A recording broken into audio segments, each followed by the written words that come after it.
Back in the day, if a factory needed electricity, it had to buy its own generator. But soon people realized it was easier to draw power from a centralized plant through a network of power lines. This same story is repeating itself in computing. Businesses increasingly realize that dealing with IT locally can be a pain. So they are turning to on-demand computing services via the internet, also known as the cloud. But cloud computing is about more than just outsourced IT. In fact, it could soon be common for companies to do nearly all of their business in the cloud.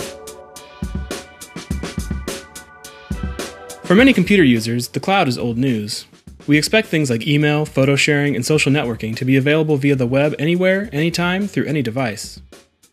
This works because the cloud is a vast network of servers sitting all over the world, coordinated to be available on demand. Now businesses are also taking note. Moving software to the cloud does away with local installation and maintenance headaches. Programs automatically stay up to date and can be available to employees wherever and whenever they need them.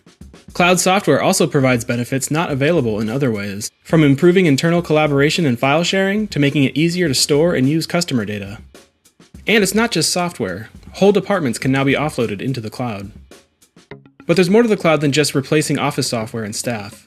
Businesses are increasingly using it as a platform to experiment with new services and new ways of reaching customers. In the past, if a business wanted to launch a new online service, like a new social networking app, it had to buy or lease servers and software and employ people to look after them, a process that could take ages. Hiring these resources in the cloud instead means a small team of programmers can develop and deploy the app almost immediately. If the app takes off, the cloud can provide the resources to keep it working. If it's a flop, the company isn't stuck with servers and people sitting around idle. And as more and more commerce moves online, businesses may find their data, customer relationships, and information services can be valuable to other businesses as well. By making data and services available through convenient formats, companies can open up new revenue streams and reach new customers. One company in California, for example, uses the cloud-powered data of airlines, hotels, car services, and restaurants to provide flexible itineraries for business travelers. Miss a flight? Software at the company checks if your hotel, car, and lunch reservations will be affected and automatically adjusts them if they are. As cloud-enabled partnerships like this become more common, businesses may find themselves dealing less with customers directly and more through software-based intermediaries.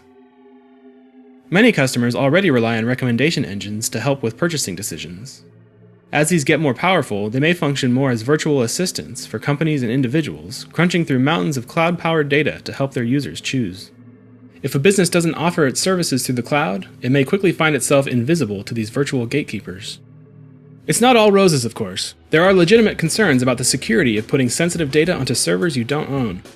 The flip side is that cloud providers can often afford more and better security experts than the average business. In the end, it's possible that in order to stay relevant and competitive, businesses will simply have no choice but to make a leap to the cloud.